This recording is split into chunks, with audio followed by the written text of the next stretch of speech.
La noche en Roma se abría como una herida.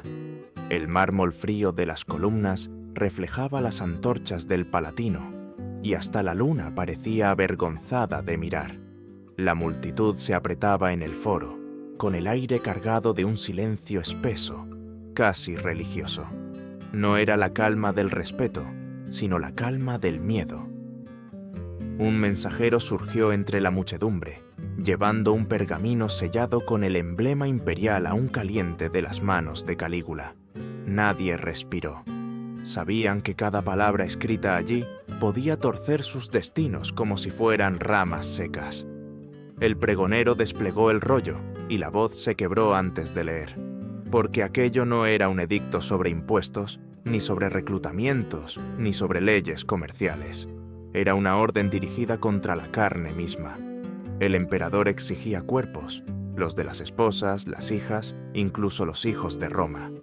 El matrimonio, la sangre familiar, la intimidad misma de cada casa quedaba confiscada. El imperio, que había conquistado mares y montañas, ahora era reducido a un teatro privado de placer. Los hombres temblaban, pero nadie osaba levantar la voz. La lógica era simple. La negativa equivalía a traición, y la traición a la muerte. Las prisiones ya estaban llenas de quienes susurraron críticas. Las espadas de los verdugos goteaban memoria reciente. Así, la multitud, en lugar de rugir, se paralizó.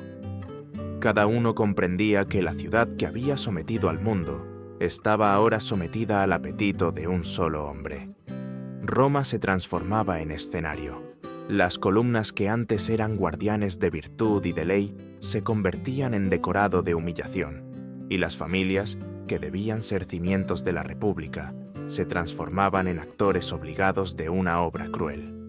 En los salones del emperador se dictaban decretos que parecían parodias macabras de la costumbre. El incesto se proclamaba como rito, la prostitución como política de Estado, la degradación como decreto oficial. El mensaje era más profundo que el deseo. Calígula no quería simplemente gozar, quería dominar. Al convertir el placer en ley, el placer dejaba de ser humano y se volvía estructura política. Era el triunfo de la violencia jurídica, un sello en cera que pesaba más que una espada, porque cuando la lujuria se legaliza, la moral se derrumba.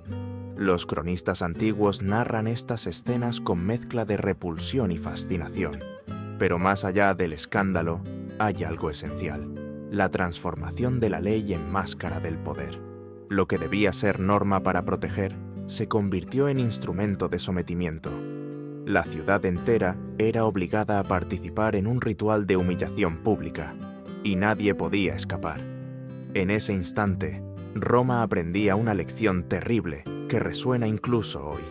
Cuando la autoridad penetra en la intimidad de los cuerpos, el Estado deja de gobernar ciudadanos y comienza a poseer esclavos. El silencio colectivo de aquella multitud era un grito ahogado que anunciaba siglos de memoria oscura. Los hombres se miraban entre sí, incapaces de reconocerse, pues cada uno temía que su hija, su esposa o su hermana fuera la siguiente víctima ofrecida al Dios viviente que se había entronizado en carne y hueso. Nadie podía proteger lo que más amaba, y en esa impotencia colectiva nacía la verdadera tiranía. Así se inauguraba el reinado de las leyes perversas, no como rumores de alcoba, sino como decretos oficiales. La vergüenza ya no se escondía, se imprimía en pergamino, se pregonaba en la plaza, se convertía en deber cívico. Calígula comprendió que el control más absoluto no se ejerce sobre las legiones, sino sobre las camas, y mientras la multitud escuchaba con los ojos fijos en el suelo, una pregunta, imposible de pronunciar en voz alta, flotaba en el aire. ¿Qué ocurre cuando el poder no reconoce límites? La respuesta comenzaba esa misma noche, en el temblor de Roma bajo la sombra de su emperador demente. Cayo Julio César Germánico, al que la historia recordaría como Calígula, nació en el año 12 d.C., con la fortuna aparente de pertenecer a la estirpe dorada de Roma. hijo del general germánico, héroe del pueblo, y de Agripina la Mayor, mujer orgullosa y desafiante, fue visto como el niño destinado a encarnar la gloria imperial. Los soldados lo llamaban con ternura Calígula, el de las botitas pequeñas, porque acompañaba a su padre en las campañas militares vestido como un legionario en miniatura. En esas risas, en ese apodo cariñoso, se escondía la promesa de un futuro luminoso. Pero Roma, como los dioses que adoraba, tenía un humor cruel. Cuando Calígula apenas tenía 7 años, su padre murió repentinamente en Siria. Oficialmente, se trataba de una enfermedad. Extraoficialmente, el rumor se extendió como peste. Había sido envenenado, tal vez por órdenes del mismo Tiberio, que temía la popularidad de Germánico. La infancia de Calígula se tiñó de sospecha. El mensaje fue brutal. Ningún hombre, por muy amado que fuera, estaba a salvo. Agripina, la madre, no cayó. Señaló públicamente al emperador Tiberio como responsable de la muerte de su esposo. El castigo no tardó. Fue desterrada, condenada a la inanición, reducida a un espectro que se consumía en soledad. Los hermanos de Calígula corrieron la misma suerte. Encarcelados, ejecutados, borrados de la memoria oficial como si nunca hubieran existido. De la orgullosa familia solo quedó él, un niño rodeado de fantasmas, testimonio vivo de que la supervivencia en Roma no dependía de la valentía, sino del silencio. El destino lo llevó a Capri, isla de belleza azul y de sombras negras. Allí Tiberio había construido una villa que las crónicas describen como un palacio del horror.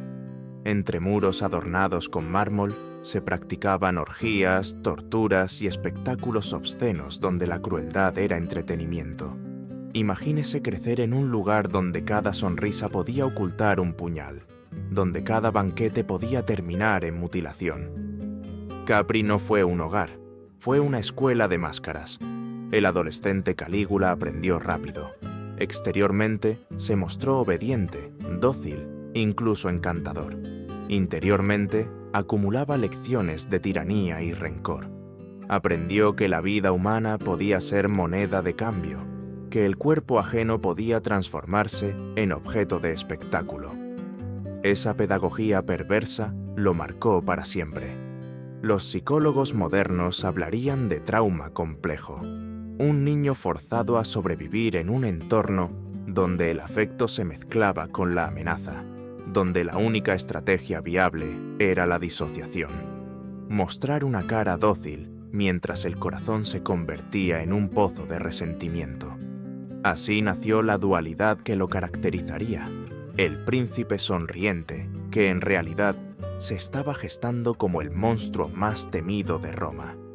Capri fue su rito de iniciación, un lugar en el que el poder absoluto se disfrazaba de placer y el dolor ajeno era un espectáculo cotidiano. Allí comprendió que la máscara no solo protege, también es arma, y esa lección la llevaría consigo hasta el trono. Cuando Tiberio murió en el año 30 de este criado, Roma celebró como si hubiera sido liberada de una maldición. El Senado, el pueblo, todos miraron al joven Calígula como a un salvador, hijo del héroe germánico, heredero de las esperanzas rotas. Nadie imaginaba que detrás de la sonrisa del pequeño de las botas se escondía un muchacho forjado en la oscuridad de Capri. Y así, el niño sobreviviente de una familia aniquilada, criado entre las máscaras del horror, estaba listo para ocupar el centro del escenario. Lo que había aprendido en silencio, pronto se convertiría en ley. Durante los primeros meses de su reinado, Calígula pareció un prodigio de benevolencia. Caminaba entre la gente sin guardias, sonreía, estrechaba manos, liberaba a prisioneros políticos y restituía el honor de su padre germánico con estatuas y ceremonias. Roma suspiraba de alivio. Tras años de paranoia bajo Tiberio, la ciudad sentía que la maldición había terminado. El joven emperador era visto como la encarnación de una nueva era, un amanecer. Pero la fortuna, siempre caprichosa, quebró la ilusión. Apenas unos meses después de ascender al trono, Calígula cayó enfermo. Las crónicas hablan de fiebre alta, ataques epilépticos o incluso de un intento de envenenamiento. Durante semanas, el imperio entero contuvo la respiración. En los templos ardían ofrendas, las familias rezaban y circulaban rumores de que el emperador ya había muerto. Pero entonces, contra todo pronóstico, se levantó de su lecho. Recuperado, sí, pero transformado. El hombre que volvió de aquella enfermedad no era el mismo. Algo oscuro había despertado. Donde antes había gratitud, apareció sospecha. Donde había sonrisas, ahora fulguraba una mirada de desconfianza. Y pronto, de la paranoia, brotó una idea monstruosa. Él no era un simple hombre elegido por los dioses, sino un dios vivo en sí mismo. Ordenó que los senadores lo adoraran no como emperador, sino como Júpiter reencarnado. Mandó vaciar templos antiguos y sustituir las estatuas de deidades veneradas por siglos con su propio rostro. Exigió sacrificios en su nombre y marchó hasta los altares vestido como si fuera Apolo, reclamando cánticos de adoración. La religión, que debía trascender lo humano, fue secuestrada para alimentar un ego insaciable. Pero más aterrador que su autoproclamación divina fue la extensión de su dominio a lo íntimo. Calígula descubrió que la verdadera supremacía no residía solo en legiones ni en monedas, sino en los cuerpos de sus súbditos. Su enfermedad había marcado un giro. El emperador, al borde de la muerte, comprendió que controlar la vida y la carne era la manera más absoluta de vencer a la fragilidad. Así nació lo que hoy llamaríamos poder biopolítico, el Estado reclamando soberanía no solo sobre actos públicos, sino sobre la sangre, los matrimonios, los deseos más privados. Lo que comenzó como rumores en banquetes, curiosidades obscenas, caprichos de un joven emperador, se convirtió en edictos firmados con el sello imperial. Las fronteras entre placer personal y ley de Estado se borraron. El Senado, tembloroso, aprobaba decretos que obligaban a esposas de nobles a presentarse ante el palacio, que convertían la negativa en traición, que transformaban la intimidad en política. Roma, orgullosa de su disciplina y virtudes, veía cómo sus cimientos morales se erosionaban bajo una nueva lógica, la lógica de un dios que reclamaba no solo adoración, sino sumisión carnal. Si en la antigüedad los dioses se contentaban con sacrificios de animales, Calígula exigía sacrificios de dignidad humana. Su fiebre no solo había quebrado su cuerpo, había abierto la puerta a un delirio en el que la religión, la política y el sexo se fusionaban en una maquinaria de control. Comparado con el presente, uno podría pensar en regímenes que convierten la intimidad en objeto de vigilancia, que penetran la esfera privada bajo pretextos de seguridad o moral. Lo que en la era digital se manifiesta como control de datos, en Roma se encarnaba como control de carne. En ambos casos, la frontera entre lo público y lo privado se difumina, y el ciudadano deja de ser sujeto para volverse objeto. El regreso de Calígula tras la enfermedad fue, en apariencia, una resurrección. Pero no fue el renacimiento de un salvador, sino la ascensión de un tirano que se creía inmortal. A partir de entonces, Roma ya no sería gobernada por un hombre. Sería esclavizada por un dios falso, cuya divinidad se medía en la humillación de sus súbditos. Imagine la escena. Un salón inmenso, iluminado por lámparas de aceite, donde el mármol brilla bajo mosaicos dorados. Los senadores reclinan en divanes, sus esposas adornadas con sedas, sus hijas presentadas como emblemas de honor familiar. La música de las liras resuena tímida, casi apagada por el miedo. Todo parece un banquete de prestigio, un tributo al emperador. Pero cuando las puertas se abren y entra Calígula, el aire se hiela. No camina como un hombre, sino como un dios que inspecciona su creación. No le interesa el vino ni la música. Su único placer es examinar. Pasea lentamente, levanta velos, aparta telas, ordena rostros que se eleven bajo el peso de sus anillos. Los guardianes del Senado Los supuestos protectores de la ley se convierten en estatuas de piedra, obligados a presenciar cómo sus mujeres y sus hijas son tratadas como mercancía en un mercado de esclavos.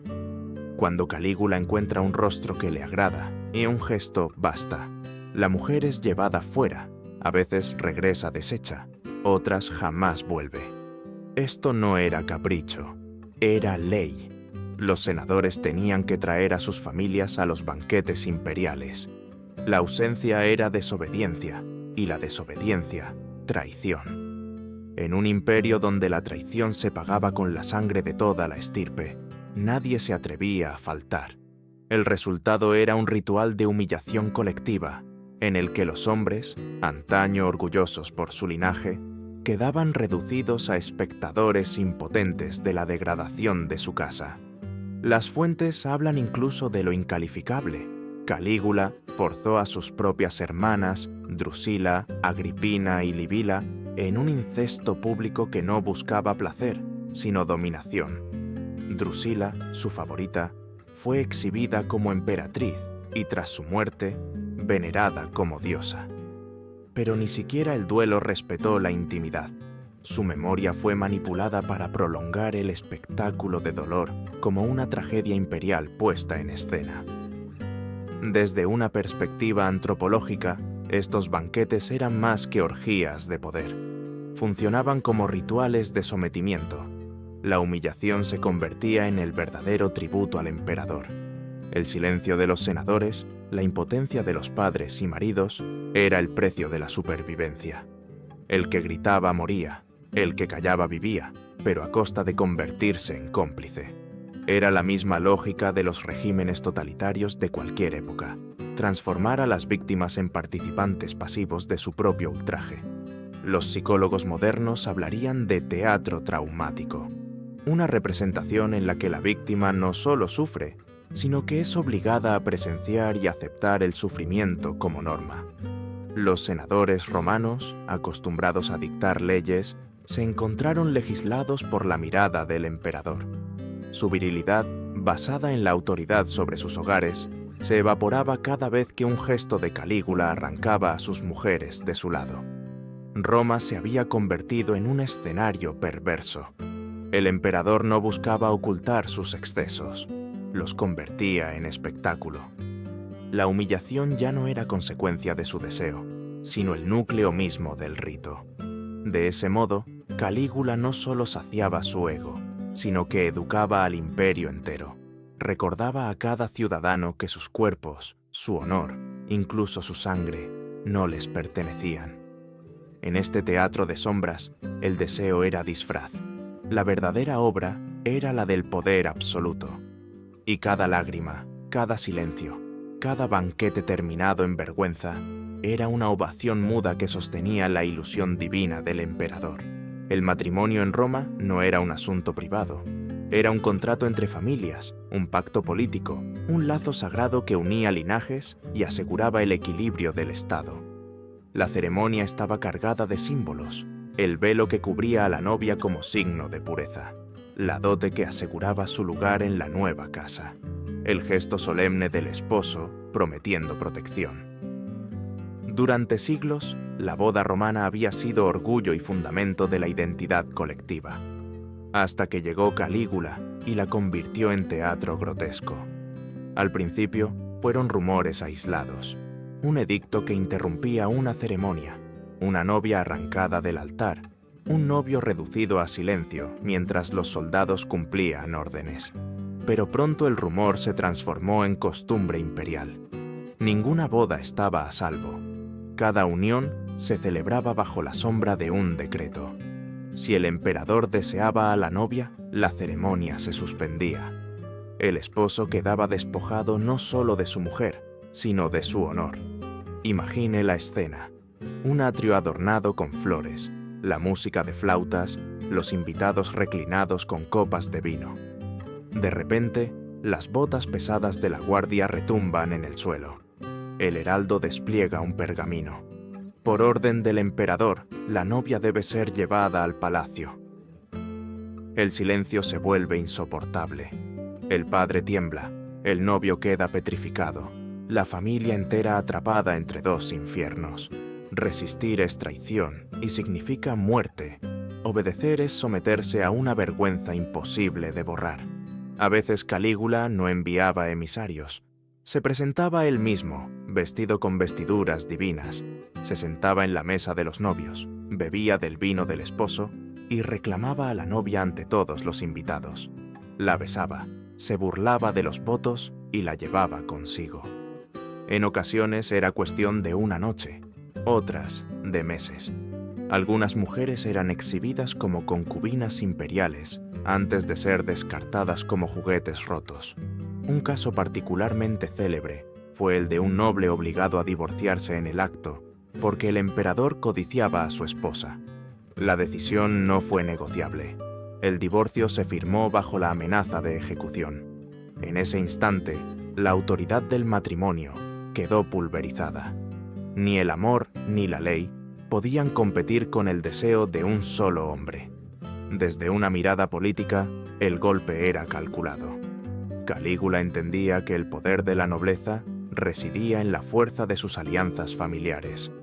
Al destruir bodas, al arrebatar novias, estaba minando la estructura misma de la aristocracia. Era un acto de guerra contra la dignidad de los senadores, un recordatorio de que ninguna unión escapaba de su voluntad. Para las víctimas, el daño era irreparable. El esposo, obligado a contemplar la humillación de su mujer, quedaba emasculado. La novia, privada de su pureza ritual, cargaba con una mancha que ninguna ceremonia podía limpiar. Las familias enteras se fracturaban bajo el peso del escarnio público, y Roma entera aprendió a temblar el día de una boda, no por nervios juveniles, sino porque el emperador podía irrumpir en cualquier momento para convertir la fiesta en tragedia. Así, la institución más sagrada de la sociedad romana fue convertida en espectáculo. Lo que debía unir fue utilizado para dividir. Lo que debía proteger la honra fue transformado en instrumento de humillación. Y cada lágrima de una novia, arrancada del altar, resonaba como un eco más del poder absoluto de Calígula. Como si profanar matrimonios no bastara, Calígula ideó un decreto que heló incluso a los romanos más endurecidos. Mandó instalar un lupanar, no en el Subura, el barrio rojo de Roma, sino en pleno corazón del poder, el Palacio Imperial del Palatino. Entre columnas de mármol se colocaron divanes cubiertos de oro. Cortinas púrpuras ondeaban en las salas y guardias escoltaban a los clientes como si entraran en un templo. Pero las prostitutas no eran mujeres comunes, eran las hijas y esposas de los senadores más nobles. Por orden del emperador, estas mujeres fueron obligadas a servir como cortesanas del Estado. Aquellas que habían presidido banquetes de honor o procesiones religiosas, ahora esperaban temblorosas en la penumbra del palacio, reducidas a mercancía pública. Y el dinero pagado por los hombres que las utilizaban no iba a ellas, sino directamente al tesoro imperial. Así, las familias más poderosas de Roma financiaban su propia degradación. Imagine el cinismo. Un senador que antaño comandaba legiones o gobernaba provincias, ahora debía soportar ver a su hija en la lista de un burdel oficial. Una matrona, venerada por sus virtudes domésticas, era forzada a vender su dignidad mientras soldados reían. Roma entera se transformaba en un mercado de cuerpos, con el emperador como dueño y gestor. No se trataba únicamente de lujuria, era un cálculo frío. La humillación se institucionalizaba, convertida en economía. Cada moneda que caía en las arcas imperiales era un recordatorio de que el honor tenía precio y ese precio alimentaba al verdugo. La vergüenza se monetizaba. El poder se financiaba con la prostitución de lo sagrado. Y no solo las mujeres fueron degradadas.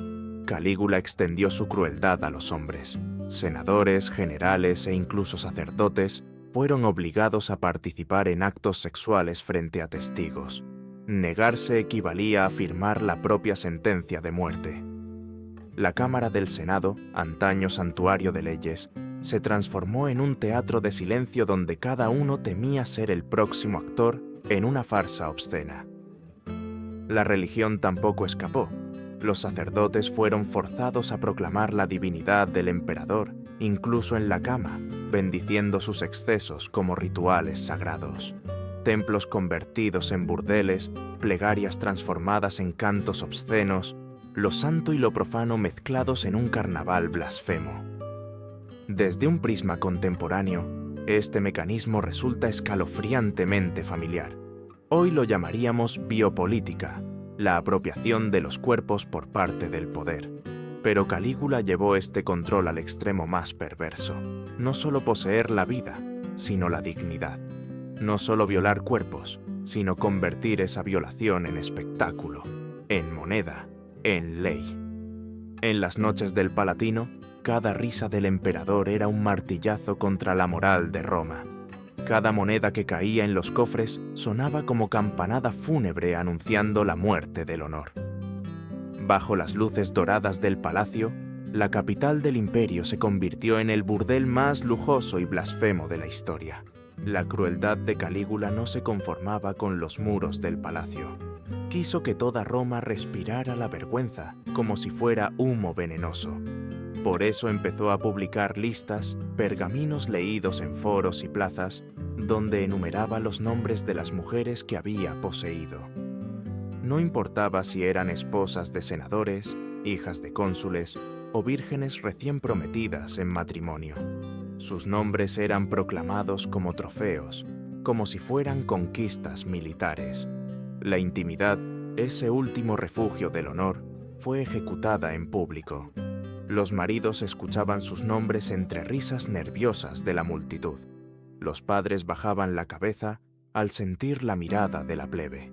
La deshonra, que antes podía ocultarse en el silencio de las casas, se convertía ahora en un espectáculo colectivo. Era la anulación de cualquier escondite. No quedaba ni el derecho a callar. El terror se multiplicaba, porque no se trataba solo de vergüenza, sino también de castigo físico. Quien murmuraba contra el emperador era arrastrado al foro para ser decapitado ante todos. Otros eran torturados en espectáculos públicos, sus gritos sirviendo como recordatorio de lo que significaba desafiar a un dios viviente. Y como si fuera poco, las familias de los condenados eran despojadas de bienes y entregadas como botín al palacio. Los sacerdotes, que deberían haber defendido lo sagrado, fueron obligados a santificar estas obscenidades. Rezaban oraciones declarando divinos los actos sexuales del emperador, como si la lujuria fuera liturgia. Imagine la escena: un templo, donde antes resonaban himnos a Júpiter, ahora se alzaban cánticos bendiciendo la degradación. Era una blasfemia que no solo hería a los dioses, sino que corrompía el alma del pueblo. En términos modernos, podría compararse con los regímenes que exhiben públicamente la vida privada de sus ciudadanos como arma política. Lo que hoy serían listas negras, filtraciones o humillaciones en medios de comunicación, en Roma era la proclamación en voz alta de las conquistas íntimas del emperador. Se trataba de un castigo total. Se destruía no solo el cuerpo, sino también la memoria, la reputación, la posibilidad de futuro. El efecto fue devastador. Los hogares romanos se convirtieron en cárceles silenciosas. Las madres lloraban a escondidas. Los padres evitaban la mirada de sus hijas. Los maridos fingían sonrisas ante el emperador mientras se consumían de rabia. Roma entera vivía en una tensión insoportable, atrapada entre el miedo a la muerte y el miedo a la vergüenza. Pero en los susurros comenzó a crecer algo nuevo: resentimiento. Un fuego pequeño, apenas visible, pero imparable. Porque cuando la humillación se vuelve insoportable, el silencio empieza a agrietarse. Y en esas grietas, los cuchillos de la traición comenzaban a afilarse en la sombra. El delirio de Calígula no conocía fronteras. No bastaba con dominar matrimonios, prostituir a las nobles o ridiculizar al Senado. Su ambición exigía algo más: someter a los dioses mismos. mandó construir un puente de barcos sobre la bahía de Baiae, una obra absurda de varios kilómetros, solo para cabalgar sobre las aguas como si fuera el amo de Neptuno. Montado en armadura resplandeciente, avanzaba mientras la multitud miraba aterrada, obligada a aplaudir como si asistiera a la conquista de los mares, pero no se detuvo allí. Despojó templos ancestrales de sus estatuas para reemplazar sus rostros por el suyo. Apolo, Mercurio, incluso Júpiter, todos fueron metamorfoseados en Calígula. Los dioses dejaron de ser guardianes celestiales para convertirse en espejos de un solo hombre. El cosmos romano fue reescrito con un nuevo panteón, donde el único dios era el emperador. La blasfemia alcanzó lo grotesco con su caballo, Incitatus. Lo nombró sacerdote de su culto, y según los cronistas, incluso planeaba hacerlo cónsul. La anécdota, que parece una burla, era en realidad un mensaje. Si un animal podía ocupar cargos sagrados, ¿qué valor tenía la dignidad del Senado? Era la reducción de la política a parodia, la aniquilación simbólica de cualquier oposición. Mientras tanto, las élites servían de humillación. Los senadores, degradados día tras día, empezaron a susurrar en los corredores. El resentimiento se transformaba en conspiración.